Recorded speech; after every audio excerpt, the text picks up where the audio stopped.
So, hi, liebe Brussen. Hi, liebe Bökelberg TV-Fans. Willkommen auf meinem kleinen Kanal über Borussia Mönchengladbach, den Verein, der uns allen am Herzen liegt. Ja, und herzlich willkommen zum Einzelpass. Heute die Einzelpass-Folge oder für das Spiel gegen Augsburg am Sonntag um 15:30 Uhr in unserem altehrwürdigen Borussenpark. Ja, das Spiel ist eigentlich sinnbildlich für viele offene Fragen bei Borussia. Heimschwäche, Konstanz, Entwicklung unter dem neuen Trainer und die Fragen, ja, wie klar oder wie ist dieser Kader eigentlich? Ähm, Dazu kommt, dass wir zum Jahresbeginn jetzt direkt eine englische Woche haben. Augsburg, Hoffenheim, Hamburg. Ja, das sind 3 Spiele und 3 Richtungsweiser eigentlich. Also, man könnte sagen, am Ende Januar, dann haben wir, glaube ich, insgesamt sind es 5 Spiele im Januar. Ähm, ja, da wissen wir, wo die Reise hingeht einfach, und wo unsere Borussia wirklich steht. Also, viele haben ja auch hier auf YouTube eigentlich den Abstiegskampf schon abgeschrieben. Ich sehe es nicht so. Also, ich bin immer noch voll und fest der Meinung, wir befinden uns mitten im Abstiegskampf. Dafür muss ich einfach nur auf die Tabelle gucken und sehen, dass der Sprung nach oben größer ist als der Absturz nach unten. Uns trennen gerade mal, lasst mich nicht lügen, ich habe die Tabelle jetzt nicht genau im Kopf, ich glaube aber 4 oder 5 Punkte nur vom Abstiegsplatz oder vom Relegationsplatz. Und ja, ich sag mal so, ein Spiel verlieren, die unter uns gewinnen, dann sieht die Kiste schon wieder ganz anders aus. Und gerade jetzt in der englischen Woche, wo das alles so kompakt ist und wo man ja dann auch gar keine Zeit hat, auch im Training auf mögliche Niederlagen und Fehler richtig zu reagieren, richtig drauf hinzuarbeiten oder beziehungsweise die Fehler abzustellen, das ist dann ganz schön schwer.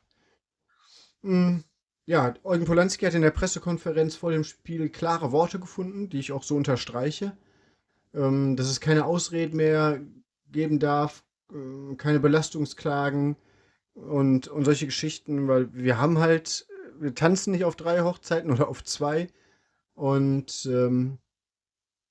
ja, deswegen ist es schwierig. Er hat auch den schnellen Wiedereinstieg jetzt nach der relativ sehr kurzen Winterpause äh, begrüßt und ja, fordert einfach von der Mannschaft den nächsten Schritt zu machen. Und der nächste Schritt ist einfach, dass wir den Gegner auch beherrschen und den Kampf annehmen. Weil wenn man jetzt mal schaut, bis auf das Heidenheim-Spiel haben wir keinen Gegner über 90 Minuten oder annähernd 90 Minuten. Keine Mannschaft kann 90 Minuten ein anderes Team beherrschen. Ähm, aber da sind wir extrem schwach, ne, was ja, sein eigenes Spiel durchziehen im Prinzip und den Gegner sein Spiel aufzuzwingen, wenn ich so sagen will. Ja, wie gesagt, das hat Eugen Polanski auch erkannt und angesprochen. Ja, und das ist eigentlich, es ist ehrlich. Und ist der Kern des Problems. Ähm, Gladbach zeigt gute Phasen, teilweise sehr gute Phasen, aber hat kaum Kontrolle über das gesamte Spiel, auch nicht gegen kleinere Mannschaften. Hannover, jetzt das Testspiel ja, ist das beste Beispiel dafür einfach. Ne? Hannover hat auch dieses Testspiel ernst genommen und wir halt überhaupt nicht. Und so ist es dann halt auch ausgegangen. Und gerade im Borussia Park, wo wir eigentlich immer auch so heimstark waren und wir hatten eigentlich ja über Jahre, wisst ihr ja auch, eine Heimschwäche, eine Auswärtsschwäche. Da wusste man, oh Gott, wir fahren auswärts, das wird eh nix. Und mittlerweile ist das so, hoffentlich geht es beim Heimspielen in unserem eigenen Borussia Park, hoffentlich geht das gut. Und das ist schon auch eine, ja, bedenkliche Entwicklung eigentlich. dass wir so heimschwach geworden sind. Ähm, Vielleicht liegt es auch daran, dass wir zu Hause oft vielleicht zu viel wollen, ähm, dass wir zu viel Ballbesitz wollen, zu viel Dominanz, zu viel Eigeninitiative, aber einfach zu sehr überspacen und dabei einfach die komplette Struktur verlieren. Ähm, Weil auswärts ist der Ansatz auch viel klarer, da stehen wir kompakter, da schließen wir die Räume besser, unser Umschaltspiel funktioniert auch besser. Mm, Ja, und zu Hause kippt das Spiel relativ schnell in wilde Phasen, in offene Räume und unnötige Risiken einfach. Und genau deshalb ist Augsburg eigentlich auch kein dankbarer Gegner, sondern ein total unangenehmer Prüfstein, weil gegen Augsburg tun wir uns schwer. Und der FC Augsburg kommt jetzt auch mit Rückenwind zu uns. 7 Punkte aus den letzten 5 Spielen. Tabellenplatz 15, aber stabiler als noch im Herbst. Der Trainerwechsel von Sandro Wagner zu Manuel Baum hat die Spielweise auch verändert. Augsburg spielt jetzt viel intensiver, viel körperlicher, geht früh drauf, spielt auch direkt aufs gegnerische Tor. Das ist also eine Spielweise, die uns null, aber sowas von überhaupt nicht liegt. Also, wenn Gegner so spielen, wie im Test jetzt gegen Hannover, also Hannover gespielt hat, ähm, ist das sehr unangenehm für uns. Augsburg kommt offensiv über Flanken. 7 der 17 Saisontore sind nach Hereingaben von außen, also über Flanken gekommen. Hohe Anzahl an Flanken aus dem Spiel, dadurch viele Abschlüsse. Genau aus diesen Situationen. Ähm, ja, das ist halt ein klares Konzept von Augsburg. Und so unangenehm Augsburg ist, sie sind auf keinen Fall halt stabil in allen Phasen. Anfällig sind sie nach Ballverlusten im Aufbau. Bei gegnerischen Kontern haben sie ihre Schwierigkeiten. 6 Gegentoren nach schnellem Umschaltspiel des Gegners. Äh, 8 Gegentore nach Aufbaufehlern aus dem eigenen Spiel heraus. Das heißt, wenn man Augsburg sauber bespielt, geduldig bleibt, selbst Druck ausübt und die Umschaltmomente halt, die sich halt bieten werden, schnell nutzt, ja, dann kann man sie schlagen. Da sind sie verwundbar einfach. Aber ohne, dass man selber halt hektisch wird. Das ist das. Also man muss halt eine klare Idee halt haben und nicht einfach ähm, kopflos nach vorne spielen. Der Schlüssel liegt bei Gladbach, nicht bei Augsburg. Polanski fordert Aktivität, Aggressivität, Arbeit gegen den Ball. Ähm, nicht nur im hohen Pressing, sondern auch dann, wenn man selber tief steht. Das ist entscheidend gegen Augsburg. Das ist entscheidend, denn Augsburg lebt davon, dass sie das Spiel zerfasern wollen. Und Gladbach muss genau das verhindern, ne? Also wirklich seine Strukturen behalten und nicht in wilden Aktionismus verfallen. Ähm,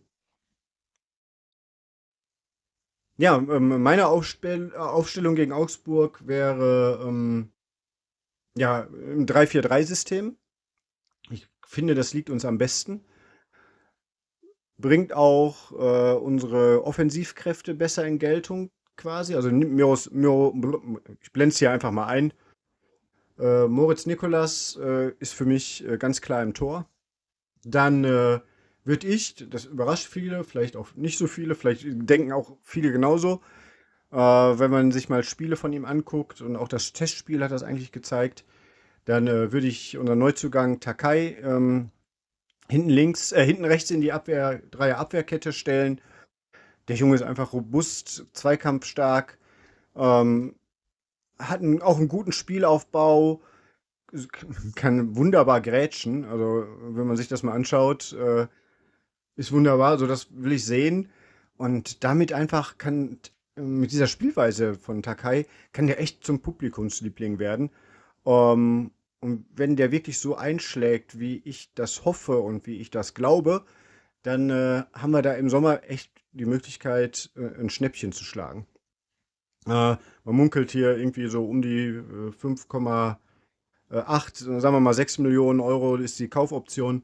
Das wäre schon, also wenn der wirklich so einschlägt und das zeigt, was so wirklich in ihm schlummert, was man so sieht, dann ist das echt eine Granate. Also wie gesagt, Takai, Nico Elvedi ist klar, Kevin Dix. Mittelfeld ist für mich Kastrop, ganz klar. Auf der Schiene, für mich ist Kastrop der rechte Schienenspieler, noch vor Skelly. Mit seiner Aggressivität, mit seiner ganzen Spielweise. Ja, er bettelt oft um Karten und ist da manchmal auch relativ impulsiv, aber mir gefällt er einfach total. Dann Rocco Reitz ist klar, Engelhardt ist auch klar. Ähm, Ich würde jetzt auch wegen seiner Vertragsverlängerung, aber auch wegen seiner doch, dass er defensiv besser steht, als Netz Lukas Ulrich spielen, also Ulle spielen lassen. Ähm, Er hat zwar vielleicht nicht so den Zug nach vorne, aber er kann halt doch vielleicht ein bisschen besser absichern. Und zwar aus dem Grund, dieses Absichern, weil ich würde dann in der Dreier-Angriffsreihe Frank Honorar spielen lassen. Ähm, Dann Tabakovic ist klar. Und dann, weil ich schon ewig fordere und ich den Jungen einfach geil finde, ein toller Spieler ist und der uns, glaube ich, richtig gut tun würde, auch von Anfang an. Und nicht erst in den letzten 10 Minuten, letzten 20 ist Moja spielen zu lassen. Und deswegen würde ich halt Ulrich spielen lassen, weil er doch dann ein bisschen defensiver ist und Moja dann den Rücken frei halten kann, so ein bisschen. Ähm, ja, so würde ich spielen lassen.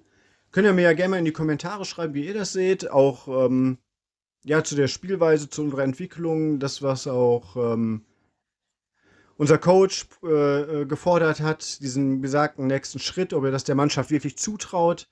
Das könnt ihr mir ja gerne mal in die Kommentare schreiben und ja, bin ich gespannt, was ihr dazu sagt. Wie gesagt,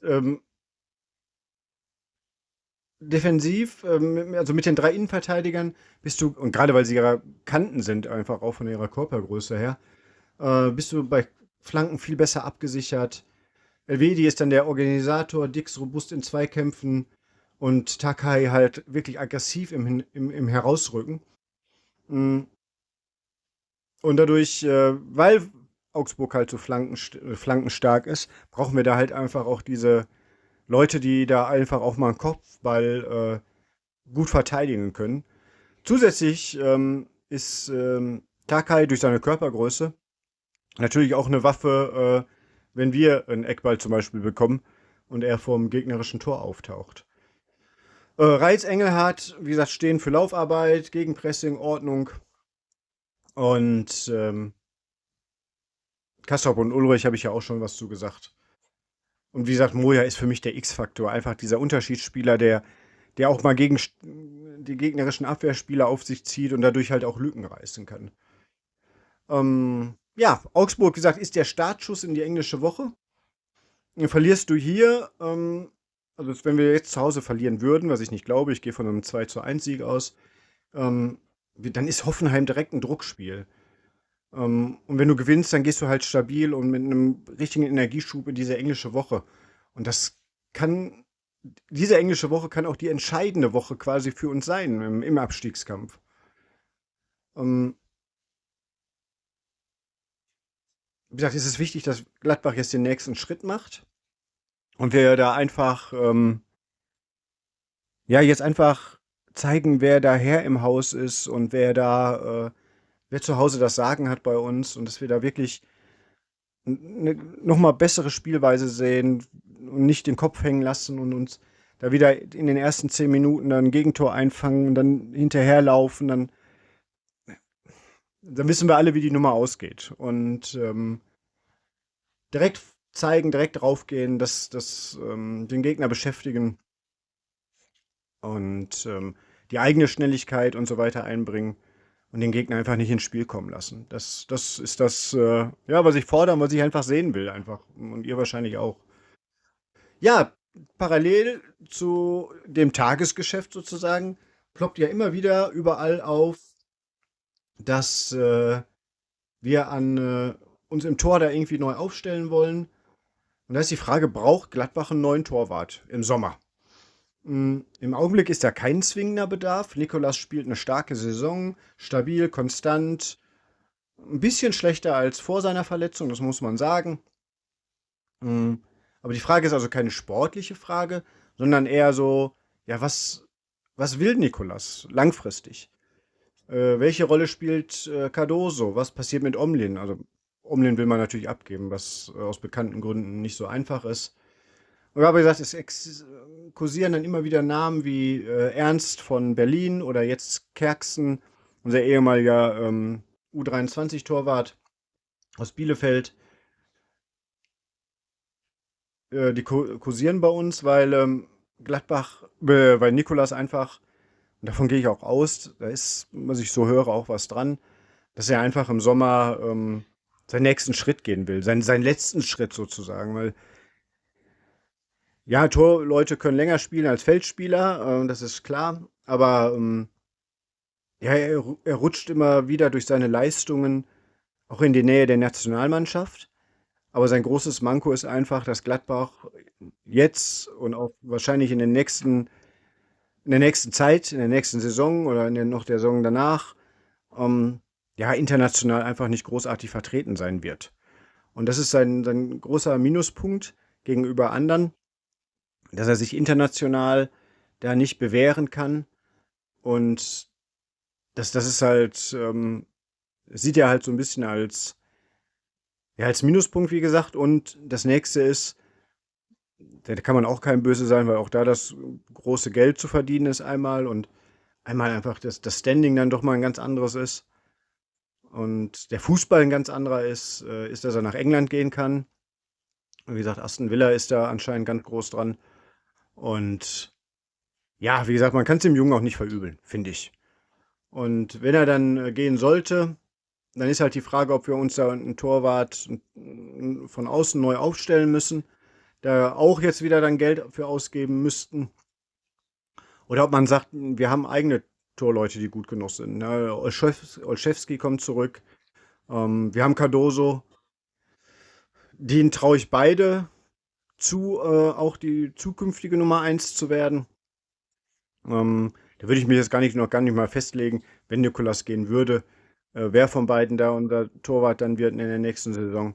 Aber ich würde grundsätzlich, weil wir im Tor wirklich gut aufgestellt sind und wir sollten das uns jetzt nicht verscherzen oder Jugendspieler vergraulen, die da nach vorne streben, auch weil wir dann wieder von außen einen Torwart holen, der vermeintlich mehr Spielpraxis hat. Wenn ich das jetzt danach sehe und Olszewski kommt zurück von Aachen, dann der ist da auch Stammtorwart und da brauche ich, hat auch Spielpraxis und macht da auch einen super Job. Da ist die Frage, ob ich mich dann wirklich unbedingt neu aufstellen müsste. Ich würde sagen, nein. Wie gesagt, könnt ihr mir auch mal in die Kommentare schreiben, wie ihr das seht. Und ja, dann haben wir noch, ja, Ulrich hat verlängert, ist klar.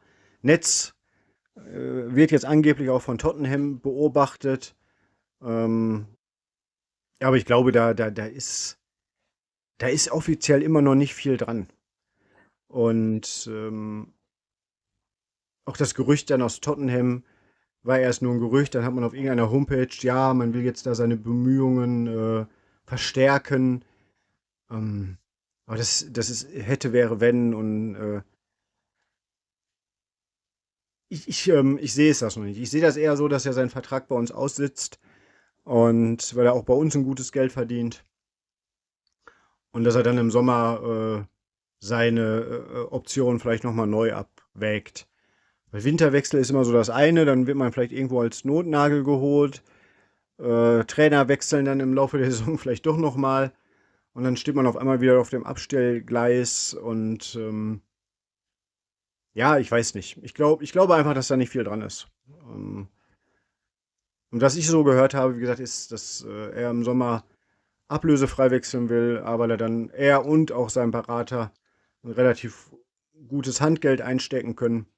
Und ja, der Markt dann einfach ein bisschen offener ist für ihn.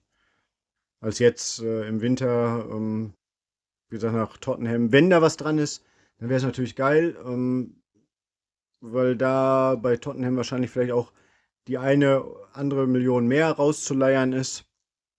Was ich Rufen Schröder mehr zutraue, als wenn das jetzt noch unser alter Sportvorstand und sportliche Leitung wäre. Da traue ich dann schon dem Ruven Schröder mehr zu.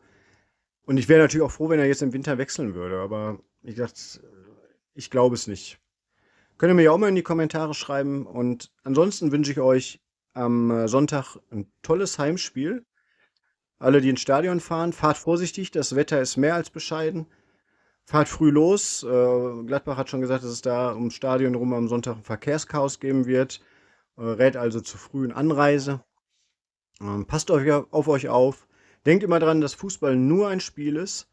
Und man ist mein großes Credo, man hinterher in der Lage sein muss und sollte, auch mit den gegnerischen Fans in der Kneipe zu stehen und zusammen ein Bier zu trinken und über das Spiel zu sprechen. Ähm, Das ist für mich immer so das Ziel, auch nach dem Spiel, dass man sich da nicht ja, auf die Moppe haut einfach. Oder das Gefühl hat, das machen zu müssen. Das hat im Fußball für mich nichts zu suchen. Genau wie nicht wie übelste Beschimpfungen und irgendwelche Feuer abbrennen und all solche Dinge. Das schadet dem Verein nur. Und ja, aber das ist, wie gesagt, meine Meinung. Gehört jetzt nicht hierher. Und ich wünsche euch, wie gesagt, ein tolles Spiel und alles Gute. Und wir hören und sehen uns nach dem Spiel. Bis dann. Ciao.